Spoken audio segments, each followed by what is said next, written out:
Greetings, fellow classic TV fans. The NBC mystery movie ran from 1971 to 77. These various detective dramas were an example of a wheel show. This meant that multiple different titles of the same genre could occupy the same day and time slot. In all, 14 different shows rotated throughout the series, and one of the most popular was Columbo, starring Peter Falk. A first season episode entitled Murder by the Book was directed by a young Steven Spielberg. It's listed at number 17 in TV Guide's 100 Greatest TV Episodes Ever. This show about Lieutenant Frank Columbo, the bumbling, disheveled, yet ingenious homicide detective, has been broadcast in 44 countries. The Columbo character himself comes in at number 7 in TV Guide's top 50. In a wardrobe reportedly right out of Peter Falk's closet, it's said that the actor would ad-lib to throw his co-stars somewhat off balance.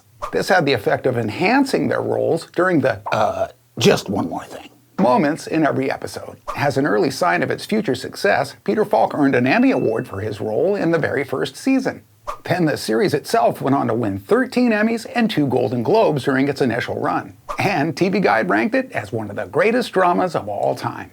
As icing on the cake, in the late 80s, Falk reprised his Columbo role, this time on ABC. This served to bring in a newer generation of fans to the show, which included myself. Greetings, fellow classic TV fans. The classic show The Untouchables ran from 1959 to 1963. The show won lead actor Robert Stack an Emmy for his role as Elliot Ness. But this successful Desilu production had its share of disapproval. There was actually a failed lawsuit against CBS by Al Capone's family, who didn't care for the way they were depicted on the show. Another extremely famous individual disliked the stereotypes it placed on Italian Americans, always being portrayed as criminals or thugs. And it may not surprise you that his name was Frank Sinatra.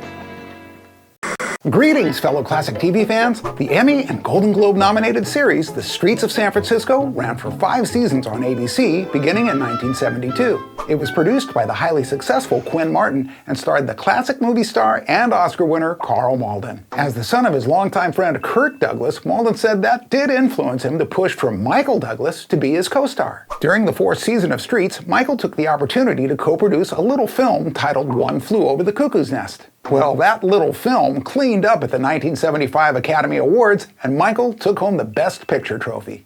After winning his Oscar, Douglas decided to leave the TV show, but not before establishing a bond of friendship with Malden that lasted for the rest of Carl's 97-year-long life. The Streets of San Francisco had an incredible amount of guest stars appearing during its run, and there were many from classic TV, such as Ricky Nelson, Susan Day, Van Williams, Marion Ross, Tom Selleck, and the list goes on. Also, one soon-to-be Luke Skywalker, Mark Hamill, guest starred.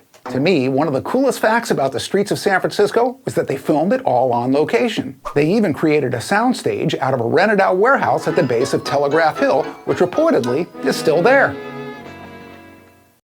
Greetings, fellow classic TV fans. Did you know that Jack Webb's Dragnet originally started as a radio show? When it aired on TV in 1951, both the radio show and the TV show were playing at the same time. When they produced the theatrical version in 1954, that was the first time that a movie was out about a TV show that was still on. Webb's Dragnet started its second run in 1967 with his sidekick partner, Harry Morgan. This Dragnet had a more modern-day hippie culture for Joe Friday to handle. And speaking of hands, did you know that it's Jack Webb's hands that pound in the Mark 7 Limited logo at the end of each show? That's just the facts, man. Which, by the way, he never even said.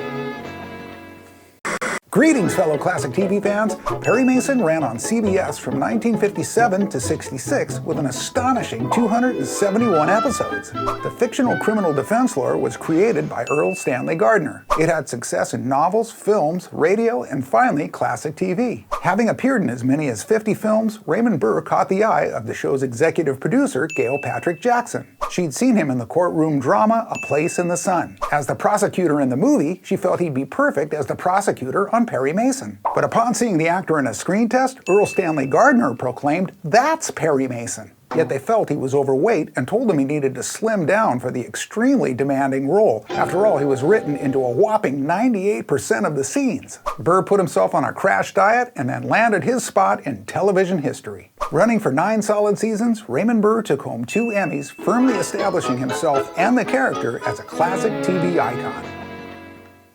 Greetings, fellow classic TV fans. Magnum P.I. ran from 1980 to 88 on CBS for a total of 162 episodes. And my all-time favorite was the season 4 opener titled Home from the Sea. As usual, Tom Selleck as Magnum narrates the intro of the story of how he prefers to spend his 4th of Julys in seclusion on the sea.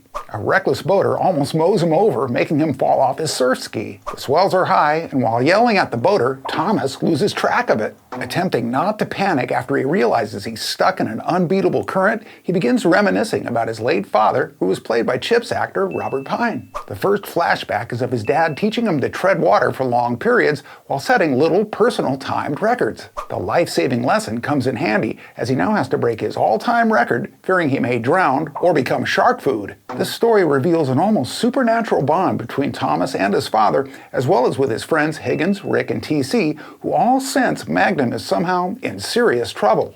With ever more dramatic flashbacks, this episode reminds the viewer that ultimately, friendship can be just as powerful and meaningful, and, as in this case, life-saving as family.